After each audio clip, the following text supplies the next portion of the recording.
These are 4-inch eased edge for say 4x4s, 4x6. These are 3-inch wide square heads. These are 6-inch wide. They're older style, but they'll do the bigger beams. These are eased edge that are adjusted to do 2.5-inch. They can be readjusted back down to a narrower product. These are a set of tongue and groove for flooring.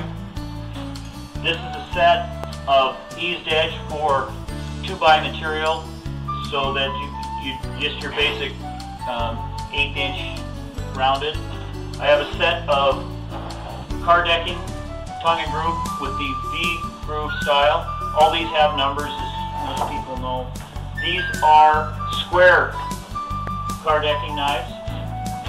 This is a set up for doing eased edge 5/4 decking.